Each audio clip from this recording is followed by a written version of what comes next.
제가 레바논을 한 번도 가보지 못했어요. 제가 뭐 이렇게 서양사학과 나오고 막 그랬지만 해외여행을 그렇게 많이 가보지는 못한 것 같아요. 뭐 물론 이제 뭐 여기저기 뭐 미국도 가고 캐나다도 가고 뭐 이렇게 뭐 그다음 동남아시아, 중국 뭐 이런저런 나라 생각해 보면 여러 군데 다니기는 했는데 그래도 생각만큼 제가 원하는 만큼 그렇게 그 해외여행을 다니지는 못해가지고 그다음에 이제 우리나라 기업들은 저희가 처음에 90년대 대학 졸업하고 회사 입사하고 그럴 때에는 우리나라의 해외 지사 같은 게 많지 않았을 때였는데 그때 그렇게 종합상사나 그런 데 들어갔던 사람들은 뭐 전 세계를 막 누비면서 그러고 있었잖아요. 그래서 아예 나도 그냥 그런 회사 들어갈 걸 하는 생각이 지금 들기는 드는데 결론은 뭐냐면 제가 레바논을 가지는 못했다. 그 다음에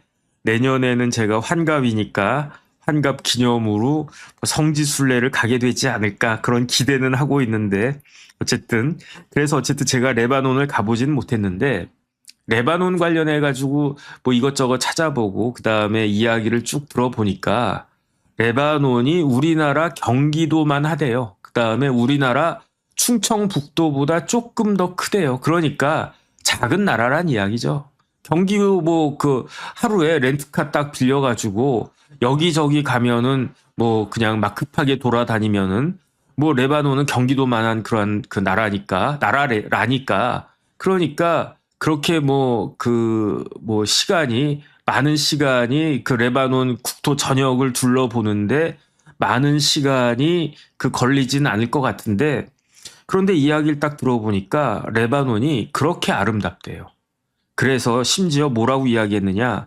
하나님이 신이 그러니까 레바논의 가장 큰 종교는 기독교 중에서 마론파라고 하는데 그 기독교 입장에서는 하나님일 거고 그 다음에 레바논에 이슬람 사람들도 많이 사는데 수니파하고 시아파가 다 골고루 있대요. 그 이슬람 무슬림 쪽에서는 레바논을 누가 만들었느냐? 알라 신이 만들었다는 이야기겠죠. 어쨌든 신이 만들었는데 모든 그 신이 뭐 전 세계를 다 만들지 않았습니까? 하나님이 천지를 창조했고 알라 신도 무슬림들 입장에서는 알라 신이 천지 창조한 것으로 생각을 할 텐데 그런데 하나님이 창조한 나라 중에서 무지무지하게 아름다운 나라가 그게 레바논이래요. 그래가지고 옛날에 레바논이 평화로운 그러한 평온한 나라였을 때에는 레바논을 보고 중동의 스위스라고 그랬대요. 그래서 얼마나 멋있으면 스위스라고 할까?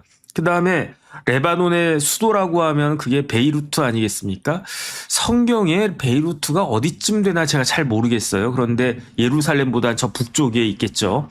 그 다마스커스 가는 그 길 어딘가에 있을 것 같은데 레바논의 수도 베이루트가 인구가 한 200만 정도 된다라고 하는데 그 베이루트가 지금은 아니겠죠. 지금은 아니겠는데 옛날에는 베이루트를 중동의 파리라고 불렀대요. 그러니까 레바논은 굉장히 유럽적이다 그렇게 이야기하는 거예요. 유럽 사람들도 많이 살았고 그래서 레바논 보고 중동의 스위스, 레바논의 수도 베이루트는 중동의 파리. 아니 그럼 유럽에 근사하고 멋진 도시들 뭐 많이 있지 않습니까? 뭐 파리도 있고 런던도 있고 그다음에 뭐 마드리드도 있고 바르셀로나도 있고 그다음에 뭐 어디야 뭐 뮌헨도 있고 베를린도 있고 그런데 왜 파리라고 하느냐?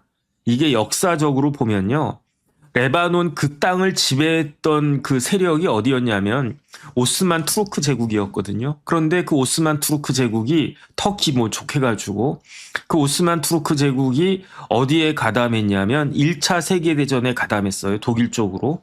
그런데 어떻게 됐습니까? 1차 세계대전에서 패망하니까 그러니까 그러면은 오스만 제국 혼나라 해가지고 오스만 제국이 이렇게 쫙 그 분열이 되고 뭐 그러면서 이제 터키에서 케말 파샤도 나타나고 뭐 그다음에 지금 터키가 지금 소아시아 대륙을 다 갖고 있는 그런 나라였었는데 그 터키가 옛날에는 오스만 투르크 제국이었을 때는 발칸반도부터 시작해가지고 세계적인 강대국이었다가 1차 세계대전 때 규모가 확 줄어들었는데 그러니까 오스만 제국의 영향력이 확 줄어들었는데 그때 레바논 땅을 통치했던 나라가 어디냐? 그게 프랑스였다는 거예요. 1920년부터 프랑스가 위임 통치를 했는데 뭐 그레이트 레바논 뭐 이렇게 이야기를 했대요. 그러면서 프랑스가 다이렉트로 직접 식민지를 만든 것은 아니고 그 레바논 땅에다가 뭘 만들었느냐? 친프랑스 정권을 만들었는데 그 친프랑스 정권의 핵심은 누구였냐면 그 종교적으로 따졌을 때 기독교 중에서도 마론파였대요. 제가 마론파가 뭔지는 잘 모르겠는데 뭐 카톨릭 그 마론파가 어떤 건지 간단하게 찾아봤더니 기독교 마론파는 카톨릭인데 그러니까 프로테스탄트가 아닌 거죠. 카톨릭인데 그 카톨릭 중에서도 동방 카톨릭이다 뭐 이런 이야기가 나오더라고요. 그러니까 아마 동방 정교회 같은 그런 그 종파인가 어쨌든 기본적으로는 그 기독교란 이야기고 그 중에서도 카톨릭이란 이야기고 그 다음에 뭐 로마 중심의 그런 카톨릭이라기보다는 그 동방 카톨릭이다. 뭐 거기까지만 제가 더 이상은 잘 모르겠습니다. 시간 있으면 뭐 더 찾아봤을 텐데 그냥 제가 찾아본 바로는 딱 그래요. 근데 그 마론파들을 그 프랑스가 마론파 사람들을 우리 프랑스의 조종을 받는 친프랑스파로 해가지고 그 1920년부터 프랑스가 위임 통치를 하기 시작한 거죠. 그래가지고 이 레바논이 굉장히 세련된 나라였대요. 지금같이 이렇게 막 어수선하기 전에는. 왜냐? 프랑스가 경기도만 하니까 이렇게 큰 나라도 아니고 딱 경기도만 하니까 프랑스 사람들이 여기는 우리 프랑스 같이 그렇게 한번 만들어 보자 해가지고 이 레바논을 어떻게 이야기하느냐. 프랑스가 직접 설계하고 시공한 나라다. 설계도 하고 시공도 했대요. 무슨 뜻이냐면은 레바논의 국경을 정한 것도 프랑스였고 레바논의 법을 만든 것도 레바논에 적용되는 법을 제정한 것도 프랑스고 프랑스법하고 독일법하고 약간 다르거든요. 그런데 독일법 통해 가지고 일본 통해 가지고 우리나라에 지금 우리나라 법은요.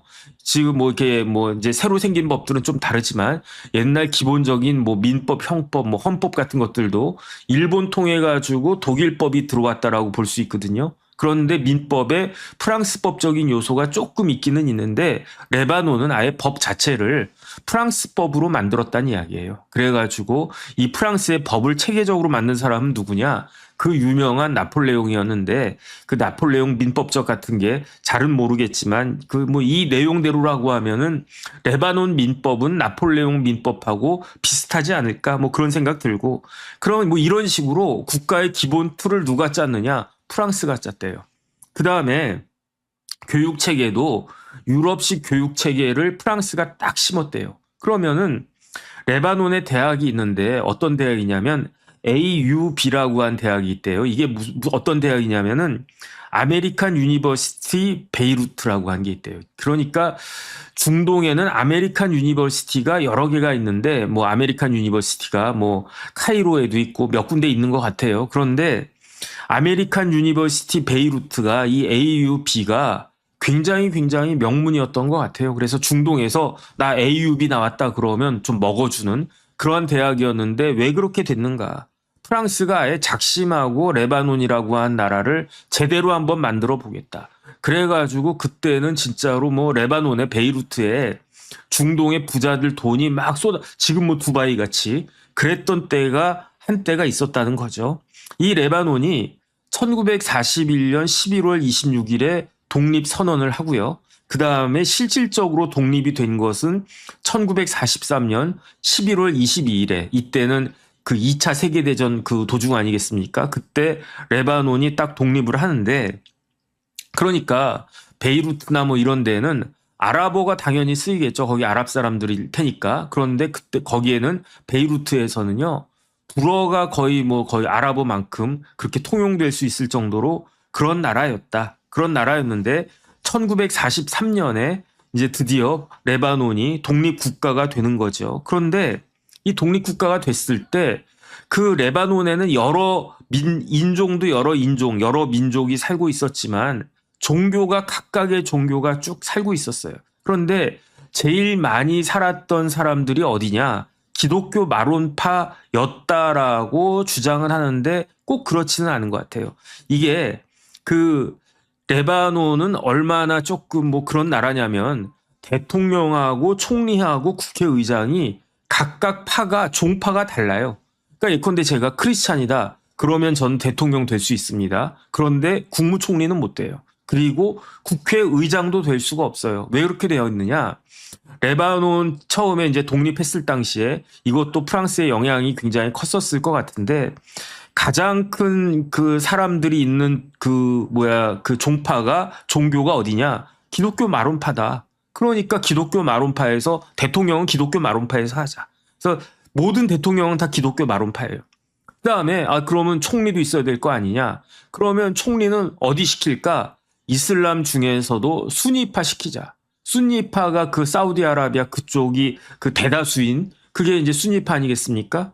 그러면은 국회의장은 어디 시킬까? 국회의장은 시아파를 시키자. 그런데 이렇게 이게 나눌 때 종파를 나눌 때 인구수대로 나눴다라고 했는데 언제를 기준으로 했느냐? 1930년대를 기준으로 했대요. 그러니까 1930년대에는 기독교 마론파가 프랑스 영향받고 해가지고 또 프랑스가 막 키워주고 해가지고 제일 많았고 그 다음이 순위파 그 다음이 시아파였는데 1940년대 그 다음에 특히 독립이 된 이후에 시아파나 순위파 사람들이 많이 들어왔음에도 불구하고 아예 건국할 때 대통령은 마론파, 총리는 순위파, 국회의장은 시아파 이렇게 나눴고요. 그 다음에 국회의원 의석도 기독교가 50%, 무슬림, 시아파, 순위파 합쳐가지고 50% 뭐 이런 식이었대요. 그렇다라고 하면 대통령이 실권이 있겠습니까? 총리가 실권이 있겠습니까? 국회의장이 실권이 있겠습니까? 대통령이나 총리가 훨씬 더 실권이 있겠죠. 국회의장은 뭐 우리나라는 조금 다르지만 뭐 우리나라도 뭐 그렇다고 봐야죠. 별로 실권이 없잖아요. 그런데 시아파가 갈 수 있는 최고위직은 뭐다? 대통령 못 되고요. 그 다음에 국무총리도 못 되고 국회의장만 될 수 있다는 이야기예요. 그러니까 시아파가 사람들이 많아졌는데 처음보다 시아파가 막 늘어났는데 시아파는 완전히 개밥의 도토리가 되는 거고 그 다음에 무시당하니까 그 다음 실질적으로 소외당하니까 내가 뭘 하고 싶어도 안 돼. 뭐 무슨 장관 하고 싶어도 너 무슨 파야? 저 시아파인데요. 너 순위파도 아니냐? 너 아웃. 뭐 이런 식이거든요. 그러니까 그냥 부글부글 한 거죠. 그러고 있는 가운데 어떤 일이 일어나느냐. 1943년에 독립한 레바논에 30년 정도 이렇게 이제 이런 갈등이 이렇게 왜냐하면 프랑스가 이런 식으로 딱 했으니까 구체적인 사정을 알아보지도 않고 그래 그냥 뭐 대통령은 마론파가 해라. 총리는 뭐 순위파 주지. 시아파 남았니? 그럼 국회의장 시켜. 뭐 이런 식이었으니까. 그런데 이제 사람들이 살아가는 게 그게 이제 그렇지 않습니까? 그러니까 갈등이 조금씩 이렇게 막 늘어나기 시작한 거예요. 그러다가 빵하고 터진 게 언제였느냐? 그게 1975년이었거든요. 1975년에 마론파하고 쉽게 말하면 그 당시까지 그 레바논의 주도 세력이었다라고 할 수 있는 마론파하고 시아파하고 처음에 원래 이렇게 분쟁 같은 것들은 사소한 것들로부터 뭐 비롯되는데 뭐 이렇게 뭐 시위하는데 뭐 마론파가 뭐 이렇게 진압을 뭐 어떻게 했다 해가지고 시아파가 막 거기에 대해서 적극적으로 이렇게 뭐 반발하고 그 다음에 아주 대규모 시위 같은 것들 하고 이런 일들로 촉발돼서 레바논에 내전이 일어났는데 이게 바로 1975년부터 내전이 언제까지 가냐면요. 1990년까지 가는 거예요. 그래서 중동의 스위스, 중동의 파리라고 했던 레바논과 베이루트가 완전히 망가지기 시작한 거죠. 15년 동안 내전이 진행이 됐고 그 다음에 15만 명이 죽었대요. 레바논의 인구 15만 명이 15년 동안. 그러면 산술적으로 계산해 보면은 1년에 10,000명씩 죽었다는 이야기예요. 내전 중에. 그런데 이 내전 중에 또 변곡점이 생겨요. 어떤 변곡점이 생기냐면 레바논 내전이 시작된 지 7년째인 1982년에 이스라엘이 레바논을 침공하는 거예요. 이스라엘이 레바논을 왜 침공하냐면 명분은 뭐냐면은 레바논에 뭐가 있다? 피에로가 있다. 피에로가 뭡니까? 그 팔레스타인 해방 기구를 PLO라고 하잖아요. 뭐 팔레스타인 리버리제이션, 오가니제이션인가? 뭐 어쨌든 그런 비슷한 단어일 겁니다. 피에로가. 그런데 이 피에로 그 레바논이 어디 있다고요? 이스라엘 바로 위에 있다고요. 이스라엘하고 국경을 맞대고 있으니까 피에로들이 이렇게 있다가 레바논 건너가고 뭐 한 명 있다가 우리로 치면 뭐 간도 같은 거 생각하면 되지 않겠습니까? 일제시대 때 우리나라에서 토지 보면 서희가 길상이 내리고 간도 가가지고 거기서 재기하잖아요. 그다음에 뭐 간도에 뭐 이런저런 뭐 학교도 막 생기고 뭐 그러지 않습니까? 그러니까 그 이스라엘 입장에서는 그 레바논이 그 우리나라의 옛날로 치면 일제시대 때 간도 같은 그러한 그 입장이니까 거기서 피해로 전사들이 자꾸 이스라엘 그 넘어와가지고 뭐 이것저것 뭐 이스라엘 입장에서는 분탕질 치니까 안 되겠다. 점령하자 해가지고 이스라엘이 레바논을 침공했는데 그 명분은 레바논에 있는 피에로를 소탕하는 거다. 레바논에서 알아서 피에로들을 좀 이렇게 이걸 딱 눌러줘야 되는데 레바논이 지금 내전 중이니까 지코가 석자인데 무슨 피에로냐 해가지고 아무것도 못하고 있으니까 아 그래? 그러면은 우리가 그 피에로를 직접 처단해야 되겠다 해가지고 이스라엘이 침공한 게 1982년이었거든요. 그런데 이 1982년 이전에 어떤 일이 있었습니까? 레바논 내전이 그 촉발됐던 1975년에는요. 이스라엘하고 이란은 굉장히 사이가 좋았어요. 이스라엘의 그 레바논의 수도 베이루트가 동방의 파리였다라고 하면 이란의 수도 테헤란도 무지무지하게 막 블링블링한 그런 도시였었습니다. 그때 그 이란을 다스리던 사람이 누구다? 그 사람이 팔라비였다. 테헤란 보고 뭐 이란의 서울이라고 안 그랬을 거예요. 그땐 서울이 훨씬 더 후졌을 테니까. 지금이야 뭐 달라졌지만 그랬는데 1979년에 어떤 일이 있었습니까? 1979년에 이른바 이슬람 혁명이 이란에서 있었잖아요. 이란 혁명이 1979년에 있어가지고 그래가지고 누가 집권했습니까? 하메네이, 얼마 전에 사망한 하메네이의 전임자 호메이니가 그 이슬람 혁명에 성공해가지고 이란이 완전히 이슬람 근본주의자들로 꽉꽉꽉 채워졌잖아요. 그러니까 이란하고 이스라엘이 팔라비 때는 굉장히 사이가 좋고 이란이 친이스라엘 그 중동에서 이스라엘 편들어주는 나라 몇 나라 없었는데 그 중에 하나가 이란이었단 말이죠. 그 다음에 이란이 굉장히 가까웠던 나라가 미국이고 그래가지고 팔라비의 아들 레자 팔라비인가 그 사람이 지금은 쏙 들어갔는데 처음에 이란 시위 막 일어나고 그랬을 때 작년 말에 이란 시위 막 있었을 때 올 초에 인터뷰 같은 거 할 때 뭐라고 그랬습니까? 우리나라가 이란이 가만히만 있었으면 한국같이 될 수 있었는데 막 그랬단 말이죠. 근데 그건 안 됐을 거예요. 왜냐하면 팔라비가 부패했으니까 그러니까 저 이란 사람들의 마음을 잃어가지고 이슬람 혁명이 일어난 거 아니겠습니까? 그러니까 우리나라는 부존 자원이 없잖아요. 뭐 우리나라에 석유가 있습니까? 금이 펑펑 납니까? 뭐가 납니까? 그러니까 우리나라 믿을 거는 머리밖에 없다. 사람들 머리밖에 없다. 그래서 우리나라 보고 걱정하는 사람들이 있는데 뭐 베네수엘라나 이란이나 그런 나라들은 가만히 있어도 석유가 펑펑 나니까 그러니까 사람들 마음이 느슨해지고 나태해지는데 우리나라는 그렇지 않지 않습니까? 그러니까 우리나라는 뭐 다른 나라랑 다르다. 우리나라는 진짜 뭐 사람들이 열심히 일해가지고 아이디어가 있지 않으면 우리나라가 뭐 먹고 살겠습니까? 이란 같은 나라, 베네수엘라 같은 나라가 석유가 그렇게 많이 나는데 그런데도 저렇게 산다. 우리는 아무것도 없는데도 이렇게 산다. 제가 이제 살아보니까 제 주위에도 이제 제 뭐 동창들 중에 무지무지하게 부잣집 아들들이 있었어요. 그런데 그 아버지가 물려주신 재산을 잘 지키는 사람들이 생각보다 굉장히 드물어요. 그래가지고 오히려 그 뭐라 그럴까 스스로 자수성가한 친구들은 있어도 아버지가 물려주신 재산을 잘 지키는 그런 사람들은 생각보다 드물고요. 아버지가 재산을 잘 물려주셨는데 많이 물려주셨는데 그걸로 인해 가지고 인생이 막 이렇게 어렵게 되고 꼬인 그런 사람들도 굉장히 많거든요. 저는 이란이나 베네수엘라 보면 그런 생각 듭니다. 저놈의 나라에 석유가 안 났었으면 저렇게 되지 않았을 건데 그 생각이 든단 말이죠. 근데 어쨌든 1979년에 혁명이 딱 일어나고 그러면서 이란의 태도가 180도 표변했어요.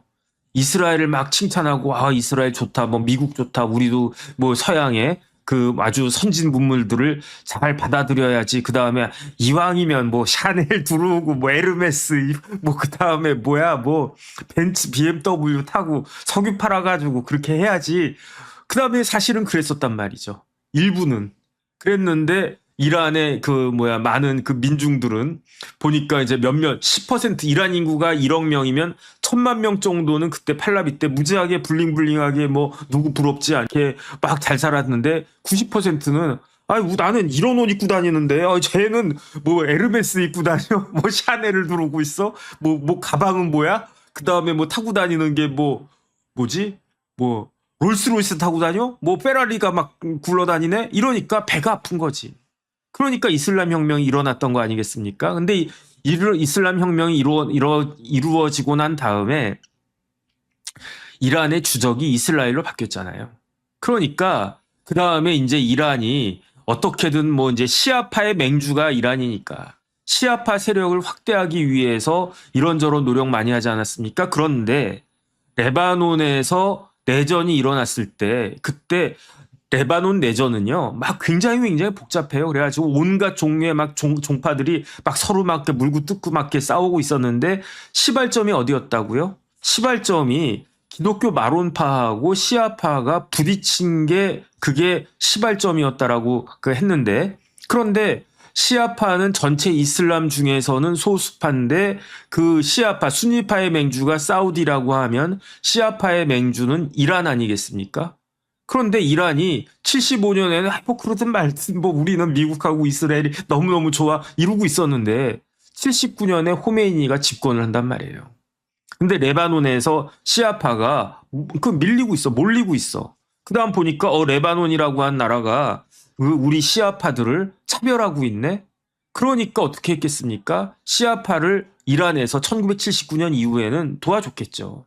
그리고 있는 와중에 그 이스라엘이 피해로 소탕한다고 해서 그 레바논을 갖다가 침공을 갖다가 하네. 그러면서요, 이때는 1982년에는 이스라엘에서 지금은 이스라엘이 뭐 이란 폭격하고 할 때 비행기들 가가지고 막 폭탄 떨어뜨렸잖아요. 1982년에 레바논 그 내전에 이스라엘이 딱 개입했을 때에는 이스라엘의 탱크가 베이루트까지 갔대요. 그러니까 이거는 다른 이야기 아니겠습니까? 공중전에서 뭐 몇 개 이렇게 막 떨어뜨리는 거 하고 그것도 진짜 무섭고 막 그런 거지만 이스라엘 군인들이 직접 탱크를 몰고 베이루트 시내 한복판에 들어왔대요. 생각해 보세요. 서울 한복판에 북한군 탱크가 들어오는 거예요. 북한에서 뭐 무인기 날리고 뭐 이렇게 폭격하고 뭐 그런 것도 아주 그냥 뭐 가공할 만한 일이지만 북한의 탱크가 딱 내려와가지고 함경도 사투리 쓰는 군관들이 어이 뭐 그랬음둥 뭐 이랬음둥 그 다음에 뭐 평안도 사투리 쓰는 군인들이 와가지고 어이구 정 변호사 일리 오라고 막 그러면은 저 같은 사람 어떻게 했을까? 쫄겠지. 직접 군인들이 이스라엘 군인들이 눈앞에 보였던 거예요. 베이루트에서. 그러니까 이때 생긴 게 뭐냐. 그게 헤즈볼라가 이때 1982년도에 생긴 거예요. 왜냐하면은 이스라엘이 들어왔네. 근데 우리는 시아파야. 우리는 소외됐어. 기존의 레바논에서조차도 소외됐었어. 근데 심지어 이스라엘이 탱크까지 몰고 우리 레바논 우리 사는 동네까지 들어왔어. 그러니까 안 되겠다 해가지고 그래가지고 조직을 했어요. 시아파 청년들이 뭘 조직을 했냐면은 민병대를 조직을 했어요. 그래가지고 그냥 뭐 우리나라 치면 옛날에 외놈들이 쳐들어왔을 때 그때 어떻게 했습니까? 안 되겠다. 큰일 났다 해가지고 뭐가 생겼습니까? 의병이 생겼잖아요. 민병대라고 하는 게 결국은 의병인 거지. 그래가지고 의병이 야, 혁진 너 일로 와. 제가 시아파라고 쳐요. 어떤 애가 딱 부르더니 야, 혁진아 일로 와. 왜? 저기 이스라엘 놈들이 들어왔는데 우리 시아파가 뭉쳐야 되지 않겠니? 그러면 저는 무서운데? 라고 말을 못할 거 아니에요? 젊으니까 쪽팔리니까. 그래가지고 민병대가 하나 둘 해가지고 100명 200명 막 이렇게 늘어난 거예요. 그런데 중요한 건 뭐냐면은 이 민병대를 누가 지원했겠습니까? 이란이 지원한 거예요. 이란이. 그래서 헤즈볼라가 결국은 레바논에 있는 헤즈볼라를 정의를 하면요. 레바논에 있는 시아파 민병대가 헤즈볼라인데 이 헤즈볼라가 언제 생겼다? 1982년에 생겼고요. 공식적으로 우리는 헤즈볼라다라고 한 거는 언제냐? 그거로부터 3년 뒤인 1985년에 헤즈볼라라고 하는 것이 이 단체가 조직이 드디어 공식적으로 출범하게 됐는데 정식 명칭은 뭐냐면요. 레바논, 여기 레바논이니까 이슬람 저항을 위한 신의 당이다. 정확히는 알라의 당이다. 이런 뜻이에요. 레바논에서 이슬람의 저항을 위한 알라의 당이다. 이게 헤즈볼라인데 그런데 레바논 이슬람 저항을 위한 알라의 당 이걸 갖다가 뭐 이야기하면 뭐 어쩌고저쩌고 헤즈볼라 이렇게 딱 될 텐데 그것까지는 제가 모르겠고 헤즈볼라를 뭐가 헤즈볼라냐. 알라의 당이란 뜻이 헤즈볼라가 알라의 당이란 뜻이에요. 헤즈볼라가 다시 정리하면 헤즈볼라가 알라의 당이다. 그런데 헤즈볼라 앞에 이런저런 이야기가 뭐 아랍어가 이런저런 그 내용이 많이 붙어 있는데 그거를 아랍어로는 제가 모르겠고 이걸 번역하면 레바논 이슬람 저항을 위한 알라의 당이다. 그게 헤즈볼라다. 이렇게 생각하면 되겠습니다. 그러니까 우리는 그 하나님의 결사체다 이렇게 생각하면 되는 거예요. 당이라고 하는 게 결국은 뭡니까? 정당이라고 하는 거는요. 그 뭐 돈 벌려고 정당합니까? 그렇지 않아요. 권력을 위해서 뭐가 필요합니까? 이념을 위해서 뭉친 사람들이 그게 당인데 그런데 그 어떤 당이다? 쉽게 말하면 이건 종교단체 아니겠습니까? 알라의 당이다. 알라의 당. 그런데 알라의 당이라고 하는 것은 어떤 의미냐? 알라가 하나님이 그 기독교로 따지면 하나님이 어쨌든 이거는 저기 무슬림이니까 알라가 우리 편이다. 알라가 우리 편이라고 하는 것은 무슨 뜻이겠습니까? 두 가지 의미가 있습니다. 첫 번째는 명분은 우리한테 있다. 누가 뭐라고 해도 알라가 내 편인데 우리는 알라의 뜻을 펼치는 사람이니까 명분은 우리한테 있다. 두 번째는 뭐다? 반드시 이긴다. 지는데? 니네가 뭐 이란 깨지는데? 그래도 끝에까지 가서 보면 우리가 이길 것이다. 이런 이야기예요. 오늘 뭐 마스터즈 골프 있었다고 그랬었는데 제가 보니까 로리 맥킬로이가 우승했다면서요. 그런데 골프는 다 뭐라고 이야기합니까? 장갑을 벗어봐야 누가 이겼는지가 드러난다는 거 아니겠습니까? 맥킬로이가 1라운드, 2라운드 때는 무지하게 잘 쳤는데 3, 4라운드에는 그냥 깨갱 해가지고 간신히 뭐 우승했다면서요. 뭐 제가 요즘은 보질 않아가지고 잘 모르겠는데 마찬가지예요.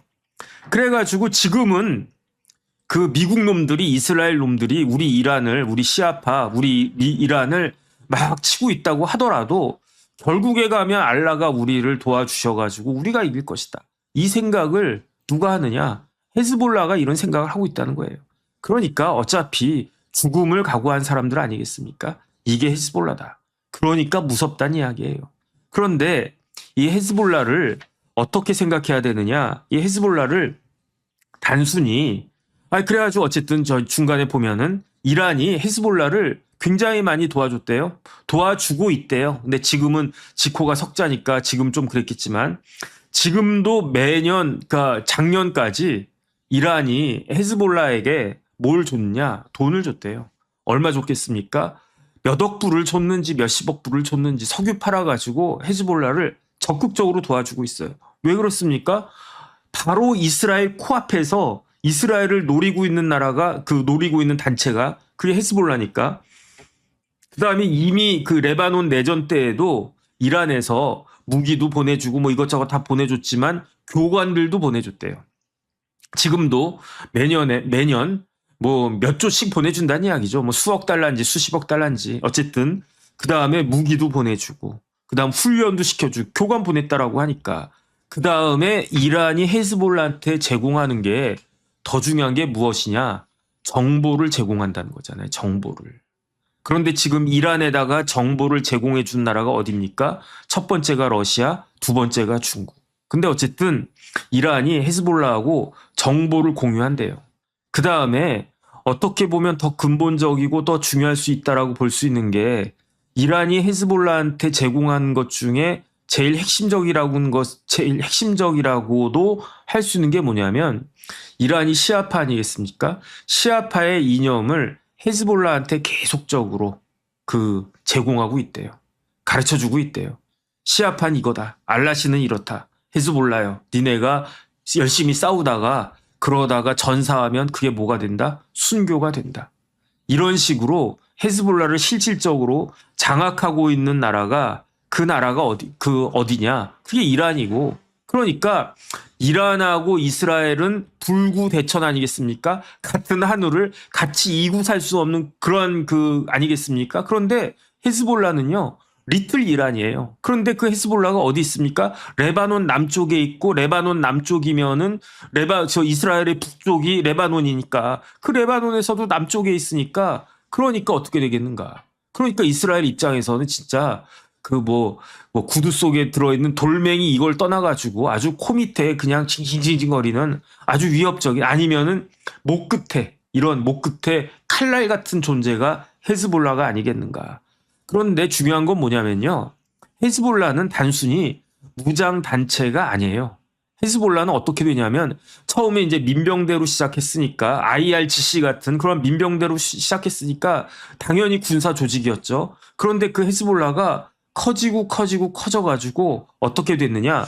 군사적으로도 어마어마하게 커졌어요. 군사적으로 어마어마하게 커져가지고 레바논도 나라니까 레바논 군대가 있지 않겠습니까? 그런데 이 레바논 내전 같은 거 거치면서 레바논에서 가장 막강한 무력을 갖고 있는 집단이 어디가 됐느냐? 헤즈볼라가 된 거예요.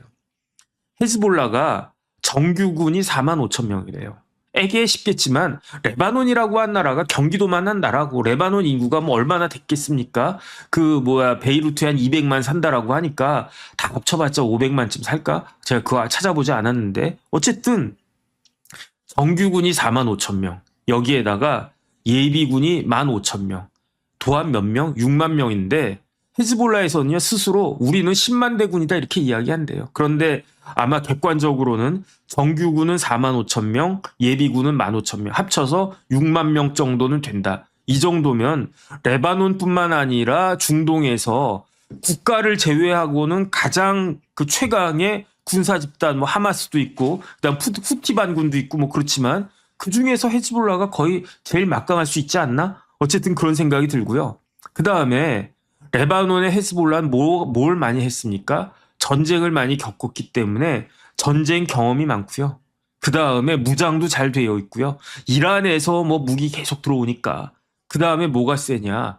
군대 하면 규율 아니겠습니까? 기강이 있어야지. 당나라 군대는요. 아무리 많아봤자 옛날 장개석 군대가 무기가 없어서 모택동한테 졌습니까? 미국이 안 도와줘서 졌습니까? 기강이 없어가지고 진 거잖아요. 그런데 헤즈볼라는 규율, 경험, 무장. 경험은 당연히 이해가 되겠고 무장은 이란에서 보내준 거고 규율은 뭐란 이야기겠습니까? 규율은 이념적으로 아주 그냥 빳빳하다는 이야기예요. 그 이념을 누가 가르쳐줬다? 이란에서 가르쳐줬다. 그래가지고 헤즈볼라는 어떤 식이냐면요. 이스라엘의 정당성을 인정하지 않아요. 헤즈볼라는 이스라엘의 정당성 자체를 인정하지 않고 헤즈볼라가 원하는 것은 피에로처럼 팔레스타인처럼 일정한 우리 땅을 갖다가 독립적인 나라를 만들어야 된다 이런 것도 아니래요. 헤즈볼라의 목표는 딱 하나. 그건 뭐냐면은 이스라엘을 없애는 거. 이스라엘의 정당성을 인정하지 않는다. 그러니까 이스라엘하고는 협상한다? 엊그저께 협상했다가 당연히 깨졌겠죠. 그 다음에 이제 이게 잘 될까 안 될까 벤스도 가고 누구도 가고 그랬었는데 그런데 헤즈볼라는요. 이스라엘의 존재 자체를 인정하지 않는 거야. 나는 저 새끼는 예컨대 저 같은 사람은 맘모스빵 몇 개 주면은 마음이 좀 바뀌고 그럴 수 있을 텐데 예컨대 제가 어떤 사람이 너무 싫어요. 너무너무 싫어. 근데 저한테 정 변호사 일로 와봐 그러면서 야 이것 좀 먹어봐 그러면서 보니까 맘모스빵이야. 그것도 어디 조선 호텔이나 신라 호텔이나 그런 거기에 도장빵 찍힌 그런 맘모스빵이야. 그럼 저 같은 사람 마음이 스르르 녹아가지고 원하신 게 뭡니까? 제가 뭘 해드려야 되겠습니까? 이럴 수 있을 텐데 헤즈볼라는 그렇지 않아요. 이념적으로 명확해. 종교적으로 명확해. 이스라엘 저것들은 인간도 아니여 남자도 아니여가 아니라 박광렬식으로 하면 남자도 아니여 이게 아니고 이스라엘 저 새끼들은 인간도 아니야. 이스라엘은 아예 이 세상에서 없어져야 돼. 중동을 떠나라. 지구를 떠나라. 이거래요. 협상할 수 있겠습니까? 없어요. 타협할 수 있겠습니까? 없어요. 헤즈볼라의 존재 이유는 이스라엘을 박멸하는 것이다. 이게 헤즈볼라인데 이런 식으로 처음에는 군사 조직으로 딱 들어갔다가 그러다가 이 헤즈볼라가 점점점 체계를 갖추기 시작했어요. 그래가지고 어떻게 체계를 갖추었느냐. 국가 안에 또 다른 국가 같은 레바논이라고 하는 나라에서 헤즈볼라는 또 그 안에 어떠한 국가적인 그러한 조직을 갖춘 그런 조직이 된 거예요. 그래가지고 헤즈볼라가 정치에도 많이 참여를 갖다 하고 있습니다. 1992년에 처음으로 헤즈볼라가 처음 이제 그 설립된 지 10년 만에 레바논의 의회에 진출하거든요. 선거에 참여하거든요. 그러다가 2005년에는 내각에까지도 참여를 한대요. 무슨 장관이 됐다는 이야기인 거죠. 시아파인데 많이 컸다는 이야기지. 제가 봤더니 그 헤즈볼라가 지금 레바논 의회에서 몇 석을 갖고 있느냐? 13석을 갖고 있어요. 그럼 13석 뭐 조국 혁신당이랑 비슷하네? 에게 이렇게 생각할 수 있는데 그렇지가 않아요. 우리나라는 300석이잖아요. 300석인데 300석에 조국 혁신당 12석 갖고 있습니다. 레바논은요. 몇 석이냐면 128석이에요. 128석인데 13석이면은 10%가 넘는 거 아니겠습니까? 우리로 치면요. 그 한 33석 정도 되는 그 정도 의석을 가지고 있고 그다음에 두 번째로는 군사 조직인 건 제가 말씀을 드렸고 그다음에 헤즈볼라가 어떤 걸 하냐면 시아파의 정부예요. 시아파의 헤즈볼라는. 왜 그런가? 시아파를 위해 가지고 병원도 짓고 학교도 짓고 그다음에 헤즈볼라가 뭐 이렇게 아버지 이렇게 뭐 전쟁 나가 가지고 테러하다가 그러다가 뭐 죽고 뭐 그다음 뭐 엄마도 죽고 뭐 그럴 수 있지 않습니까? 고아들이 많겠죠. 우리 같이 평화로운 나라보다는 훨씬 더 어수선한 나라 아니겠습니까? 그러니까 고아원도 있고 그거 다 헤즈볼라가 하는 거예요. 그다음에 전기도 그 헤즈볼라 마을에다가 헤즈볼라가 그 레바논 시아파 마을에다가 전기도 그 뭐 놔주고 수도도 놔주고 그러니까 시아파 사람들 입장에서는 그 레바논 정부가 우리한테 학교도 세워줘, 가르쳐줘, 병원 뭐 고쳐줘, 그 다음에 뭐 전기 놔줘, 수도 놔줘, 그 다음 고아들 돌봐줘 이런 것들을 레바논 정부가 하는 게 아니라 헤즈볼라가 해주는 거니까. 그러니까 시아파 사람들, 인민들, 그 시아파 인민들 속에 헤즈볼라가 아주 그냥 잘 이렇게 박혀 있다는 거죠. 그러니까 더 어렵다는 이야기입니다. 그러니까 예를 들어서 군사 조직이고 무섭다 해가지고 요 정도다라고 하면 그냥 그 이스라엘에서 헤즈볼라 싹 제거해 버리면 이놈이 우리를 갖다가 뭐 이렇게 다스리든 저놈이 다스리든 뭐 그놈이지라고 하면서 뭐 헤즈볼라에 대해서 별로 미련이 없을 텐데 헤즈볼라가 85년에 공식적으로 출범했으니까 벌써 41년 됐고요. 82년부터 생각하면 44년 되지 않았습니까? 그 오랜 기간 동안에 헤즈볼라가 그냥 스며들었다는 이야기예요. 레바논 시아파들한테 스며들었다. 그러니까 이게 헤즈볼라가 처음에는 급성이었다가 이제는 만성이 된 거죠. 헤즈볼라 다시 정리하면 레바논 민족주의, 그런데 더 중요한 거는 시아파 이슬람주의, 더 중요한 거는 반유대주의, 극단적인 반유대주의. 그 다음에 또 터키하고도 이게 또 이렇대요. 터키도 뭐 순위파인가? 그 다음에 어디랑 가까운가? 이란하고 가깝고 어디랑 가까운가? 러시아하고도 가깝고. 그런데 미국하고 이란 전쟁이 일어났음에도 불구하고 처음에는 헤즈볼라가 이렇게 참여하지 않았었어요. 왜냐하면 헤즈볼라도 무서웠겠지. 야, 미국이 직접 떴어? 미국의 B2가 막 날아다녀? 미국의 F-35 이런 것들을 갖다 딱 보니까 헤즈볼라도 처음에는 쫄았겠죠. 근데 그 이스라엘 입장에서는 이번 전쟁을 통해서 반드시 제거해야 되는 데가 세 개가 있단 말이에요. 첫 번째는 어디냐? 이스라엘 북쪽에 뭐가 있습니까? 이스라엘 북쪽에 레바논이 있고 그 레바논에 헤즈볼라가 있다고 그랬어요. 이스라엘 안에 남쪽에 이스라엘 남부 쪽에 뭐가 있습니까? 가자 지구가 있는데 이 가자 지구에 뭐가 있습니까? 하마스가 있잖아요. 그것도 참 무서웠던 것 같아요. 제가 재작년인가? 뭐 어쨌든 그 KTV의 글로벌 인사이트 할 때 그때 이런 내용들 많이 다뤘었거든요. 근데 그 하마스가 이스라엘 저기 뭐 축제하고 있는데, 뭐 야외 축제하고 있는데, 뭐죠? 이렇게 뭐 글라이더 같은 거 이렇게 막 타고 내려와가지고 사람들 잡아갔잖아요. 마치 독수리가 병아리 뭐 토끼 이런 거 채가듯이 와 해가지고 막 사람들 잡혀갔었잖아요. 그 사람들 지금 어떻게 됐나 모르겠네. 뭐 그런 식으로 남쪽에는 가자가 있는 거예요. 그 다음에 더 남쪽에는 뭐가 있습니까? 더 남쪽에는 한참 남쪽에는 저기 홍해 쪽에 예멘이 있는데 예멘의 반군이 무슨 반군입니까? 그게 후티 반군이라고요.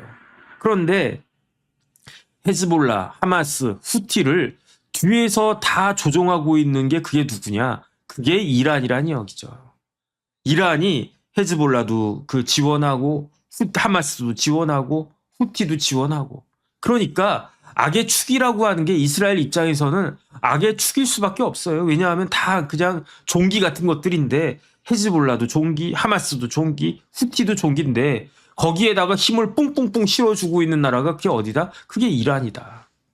그러니까 네타냐후가 트럼프에게 살살 해가지고 아마 이랬을 것 같아요. 제가 봤을 때는 네타냐후가 이번에는 김일성 같이 뭐 이렇게 뭐 스탈린을 갖다가 막 이렇게 한 것처럼 해가지고 아이고 뭐 이렇게 남침하면은 남한에 있는 남조선에 있는 남노당들이 막 그 봉기해가지고 쉽게 전쟁 끝낼 수 있을 겁니다. 뭐 이러지 않았겠습니까? 근데 네타냐후가 트럼프 보고 이번에 지금 보세요. 이란이라고 한 나라가 자국민들 3만 명을 학살하고 있는 그런 나라 아닙니까? 그런데 여기에 대해서 하메네이나 몇 명이나 이렇게 몇 명 딱 제거해 주면 그러면은 이란 내에 반 이슬람 봉기가 일어나가지고 그래가지고 그 이제 뭐 쉽게 전쟁이 끝날 수 있을 겁니다. 이렇게 네타냐후가 생각을 했는지 아니면 그냥 트럼프를 속인 건지 그건 모르겠는데 어쨌든 그런 생각을 했을 것 같고 그게 충분히 이해가 되는 이야기 아니겠습니까? 일리가 있는 이야기잖아요. 근데 지금 현실은 그것과는 조금 다른 방향으로 막 흘러가고 있는 것이 아닌가. 어쨌든 그런 생각이 드는데 이스라엘은 그 이스라엘의 목적은 그러니까 미국하고는 달리 이스라엘의 목적은 이란의 레짐 체인지를 딱 일으키고 그런 다음에 헤즈볼라, 하마스, 후티를 각계격파하고 왜냐하면 그 헤즈볼라, 하마스 특히 헤즈볼라와 하마스는 이스라엘 입장에서 보면은 진짜로 그 턱 밑에 칼끝 같은 그러한 두려움이나 그게 될 거니까 이참에 이걸 갖다가 해야 되지 않겠는가. 후티는 예멘이니까 조금 떨어져 있다고 하더라도 이렇게 해가지고 전쟁이 지금 진행이 되고 있는데 그런데 여기에 대해서 트럼프가 휴전을 하려고 한다라고 하는 것을 그 이스라엘 입장에서는 지금 용납하기는 쉽지 않을 것 같고 그러니까 레바논 공습해가지고 어찌됐든지 간에 헤즈볼라는 다 제거해야 된다. 그래가지고 레바논을 공습한 명분이 있어요. 겉으로 보기에는 이렇게 민간인같이 보여도 저 사람은 헤즈볼라다. 그 다음 또 실질적으로 뭐 게릴라들이 그런 일들을 많이 하니까. 그래서 앞으로 어떻게 될까 그런 생각이 듭니다. 근데 한 가지만 더 말씀드리고 시간이 오늘은 많이 갔으니까 정리하겠습니다. 2024년에요. 재작년에 어떤 일이 있었습니까? 삐삐 테러가 있었어요. 삐삐 테러가. 그래가지고 그 삐삐를 어느 나라에서 수입했더라? 레바논에서 삐삐를 수입해가지고 이거를 헤즈볼라 대원들한테 다 나눠줘가지고 그 삐삐 가지고 뭐 서로 간에 연락하고 그러지 않았습니까? 그런데 이스라엘 공작원들이 그 삐삐 만든 나라가 중국이었나 어디였나 정확하지가 않네요. 거기에다가 폭탄을 갖다가 요만한 폭탄을 다 심어놨다는 거잖아요. 그리고 난 다음에 일정 시점에 그걸 빵 하고 터뜨려가지고 그때 헤즈볼라에다가 2024년에 굉장히 큰 타격을 준 게 그 삐삐 테러였고요. 그 다음에 2024년 재작년 9월 27일에 헤즈볼라는 넘버원이 헤즈볼라를 대표하는 사람을 사무총장이라고 하거든요.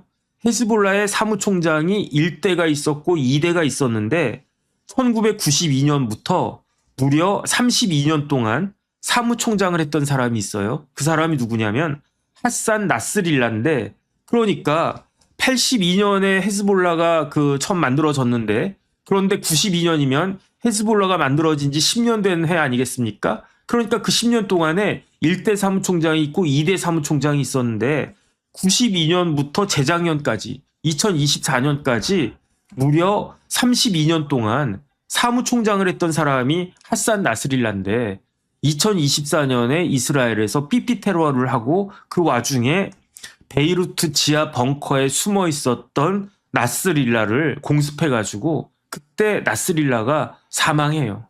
그리고 난 다음에 10월 29일에 새로운 그 사무총장이 선출이 됐는데 그 사람이 나임 카셈이거든요. 근데 이 나임 카셈도 4월 8일에 이스라엘이 제거했다라고 한 뉴스가 4월 8일에 떴었는데 아직까지 한 닷새 정도 지났는데 아직까지 이게 그 확인되지 않은 걸 보니까 그 정말로 나임 카셈도 제거가 됐는지 아니면 무사한지 그거는 좀 지켜봐야 되는 것이 아닌가. 그 다음에 당연히 헤즈볼라는 어디랑 가깝겠습니까? 북한이랑 가깝죠. 북한이랑 가까워가지고 북한에서도 뭐 무기도 보내고 뭐 미사일도 보내고 뭐 그 다음에 교관도 보내고 막 그랬을 거예요. 근데 북한에서 가르쳐준 기술이 있어요. 그 기술이 뭐냐면 땅굴 기술이래요.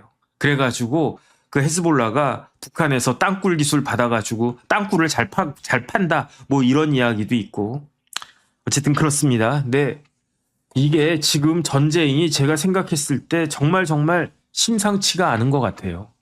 정말로 이게 미국하고 이스라엘 그 다음에 저기 이란하고의 그 정도 사이에서 그냥 티카티카 티격태격하고 그냥 만세 부르고 끝난다 이런 게 아니고 정말로 이게 더 확전될 수도 있지 않을까 저는 그런 생각이 들고 이럴 때일수록 외교적으로는 마치 살얼음 위를 걷듯이 조심하고 또 조심해야 되지 않겠는가. 지금 호르무즈에 기뢰를 갖다가 몇 개를 뿌려놨는지 몰라요. 뭐 몇십 개 뿌렸다는 이야기도 있고 5천 개 뿌렸다는 이야기도 있어요. 그 다음에 이란이 호르무즈를 갖다가 오픈을 한다고 해도 이란도 기술이 없고 그러니까 지네가 뿌리긴 뿌렸는데 어디에 뿌렸는지 모르는 거야. 통행료를 받으면 어떻게 해야 되겠습니까? 안전하게 통행할 수 있도록 해야 되는 거 아니겠습니까? 근데 지들이 제 생각에는요. 지들이 기뢰를 호르무즈에 쫙 뿌렸는데 통제가 안 되는 거야. 컨트롤이 안 되는 거야. 그러니까 어떻게 하겠습니까? 우리 쪽으로 이렇게 쭉 돌아와라. 왜냐하면은 우리 쪽은 안 뿌렸으니까. 그러니까 돌아오라고 하는 것 같아요. 그래가지고 물론 우리 쪽으로 와야지 우리 말 잘 듣겠지 이런 그것도 있는데 그게 더 크겠죠.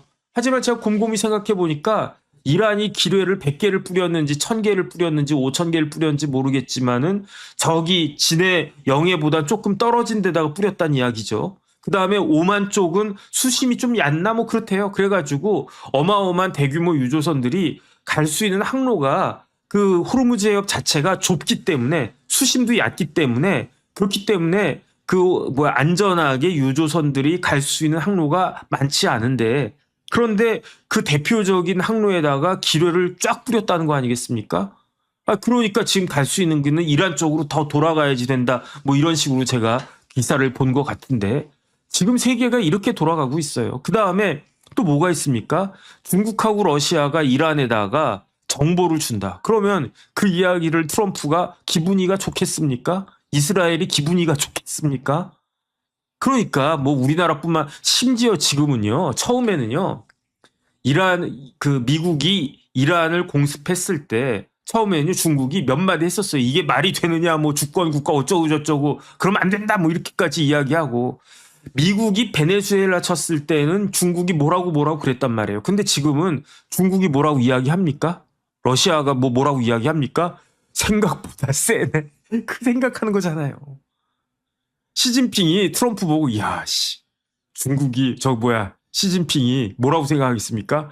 야 미국 놈들 생각보다도 훨씬 세네. 우리랑 격차가 요 정도 우리가 한 이만큼은 따라온 줄 알았는데 격차가 이만큼 더 벌어져 있네. 그러니까 아무 말도 못하고 있잖아요. 이럴 때일수록 우리나라도 그냥 눈치를 봐야 된다고 저는 생각합니다. 뭐 누구는 입이 없어서 말을 못합니까? 사람이 뭐 다 자기 하고 싶은 말 하면서 살 수가 있는 사람이 몇 명이나 있겠습니까? 그 다음에 그 홀로코스트라고 하는 거는요. 전 세계적으로 세계 역사적으로 봤을 때 그 누구도 건드릴 수 없는 단어가 홀로코스트거든요. 왜냐하면 홀로코스트로 몇 명이 죽었냐면 600만 명이 죽었어요. 600만 명이. 와, 600만 명이면요. 얼마나 많은 인구인지 알겠죠? 우리나라 인구의 10%가 500만 명이에요. 우리나라 인구의 10%보다도 더 많이 죽었어요. 그 다음에 지금 우리나라가 한반도가 지금 뭐 그 인구가 줄어든다, 걱정된다, 막 그렇게 이야기하지만 고종이 즉위했을 당시에 우리나라 한반도 남북한 합쳐가지고 인구가 몇만 명이었는지 아세요? 고종이 즉위했을 때가 한 1860몇 년일 텐데 그때 기록을 보면요. 그때 조선의 인구가 600만 명이었어요. 나치가 2차 세계대전 기간 동안에 유태인을 600만 명 죽였다고요. 그런데 유럽에서 살고 있었던 유태인이 얼마인지 아세요? 유럽에서 살고 있었던 유태인이 900만 명이었어요. 900만 명 중에 3분의 1을 나치가 죽인 거예요. 그게 홀로코스트예요. 그런데 그 홀로코스트를 어디에 비유를 하겠습니까?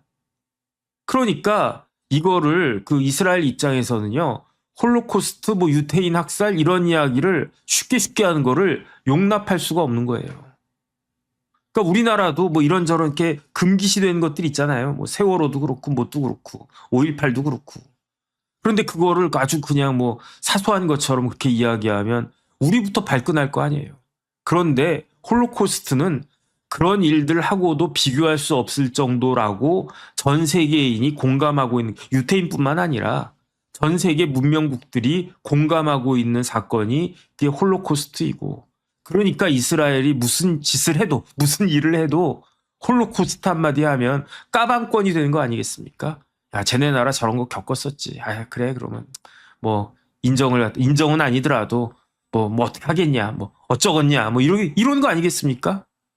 그런데 이렇게 말씀을 이렇게 너무너무 쉽게 하는 거는 이재명 대통령이 그 주장했던, 강조했던 국익에 전혀 보탬이 되지 않을 것이다. 저는 어쨌든 그런 생각이 듭니다.